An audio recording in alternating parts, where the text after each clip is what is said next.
Hello and welcome to Inside Indiana Business. I'm Gary Dick. The numbers continue to be staggering. The number of positive COVID-19 cases in Indiana has soared well beyond the 12,000 mark, more than 600 plus deaths.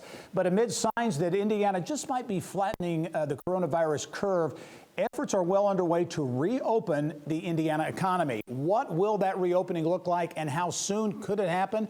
For some answers, I'm pleased to welcome to the show Indiana Secretary of Commerce Jim Schellinger. Jim, welcome as always. Always a pleasure.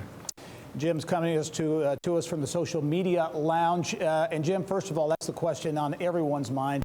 Everyone anxious to get the economy back going again. Any idea when could this begin to happen?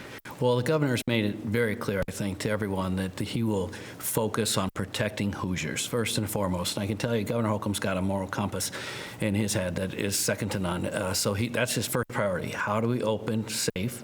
How do we open in the right stages? And third, how do we open to the new norm? Because we will not do business the way we used to do business for the foreseeable future.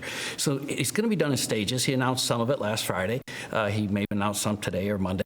But it's going to be done in phases, and it's going to be dependent upon, one, safety, and two, frankly, the PPE supplies we have, because most companies are going to need PPE supplies, and right now we're barely being able to get all the stuff we're getting for the hospitals and the healthcare workers. So it's going to be a combination of a lot of things. He's very attentive to it. He's doing it regionally, so he's planning with governors of Illinois, Kentucky, Ohio, Michigan, Wisconsin, and Minnesota. They're all grouping together to understand and do things as a region, which I think is remarkable, and how they're coordinated day to day. So I do think, while I don't have an answer exactly when we'll be at full go in terms of the market, we've begun. And I think we'll continue that process. And that's why the governor announced the week before last the Indiana Economic Relief and Recovery Plan study that's being done by our team. I'm co-chairing with Chris of OMB, Chris Johnston, and we've selected 6 of the finest minds in Indiana to help us work through the federal guidelines and all the things we've done in terms of taking surveys from over 15 associations and organizations so that we can combine that with the health department's recommendations and come out with a safe plan. Yeah, Jim, you mentioned a phased return to normalcy in the economy, and you mentioned the PPE, the personal protective equipment. I know you, the Indiana Economic Development Corporation, been very active in trying to acquire more of that PPE material. Yes, we have. We've had a team of 5 people as we turned into more of a concierge service. We're still closing deals, and we're having a remarkable year in spite of all this tragedy. But we have a team that focuses on that every day, mostly in the nights too, because we're contacting countries that are on different time zones as us. But to date, I think today we'll surpass 6 million pieces that we've purchased and ordered. 5.8 was yesterday, so I believe we'll go over 6 million today. And it's, I think, important to state that about 530,000 of those were donated by Indiana companies, donated to us. So everybody's in this together. And 1,000 of our masks that we're ordering from Hence, H-E-N-T-Z, Hence Manufacturing up in Fort Wayne, Indiana. So we're proud that where we're buying a lot of these are from in-state companies. Yeah. Jim, as you look at the impact, certainly a widespread impact, existing businesses, companies in the state certainly are and will take a hit. But as you look at your efforts at the Indiana Department of Commerce, as Secretary of Commerce, how's it affecting economic development and economic development deals, not only in this country, but globally?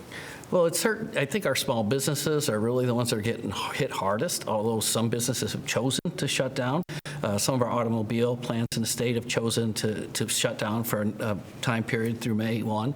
They didn't have to, but they chose to do that.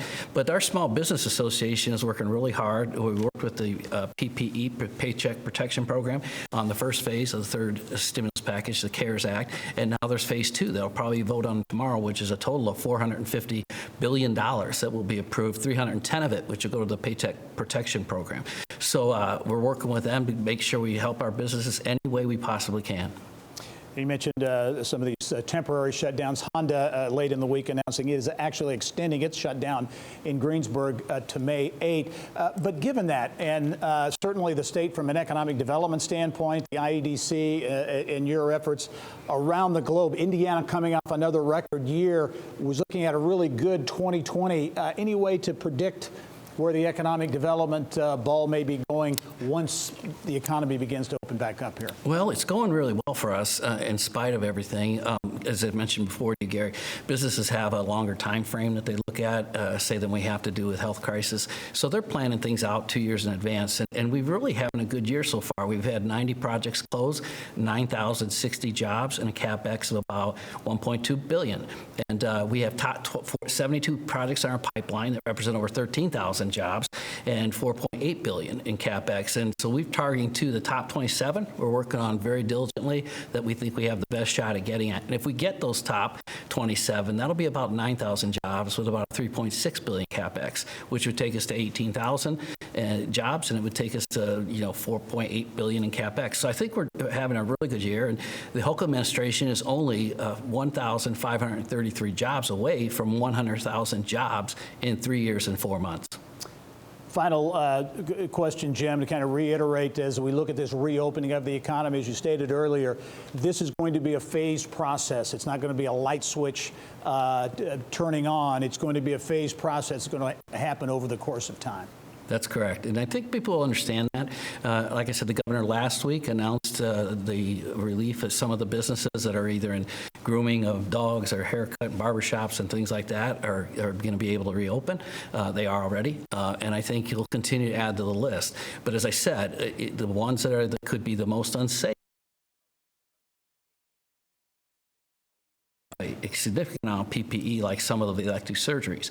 As a recipient of 2 artificial hips and an artificial knee from Warsaw, Indiana, from Zimmer Biomet, I can tell you that's a very laborious exercise to do that, and a lot of PPE is required. So some of the elective surgeries being implemented as we speak, dentistry and others, and I think we'll see that gradually increase. But for now, the focus is on the loss of lives in Indiana and cases, new cases, and the most important thing, Gary, I think that we're going to have to be able to do to come out of this completely is have a great testing and tracing program. Every business is going to need that, and I think you'll see a different way of doing it.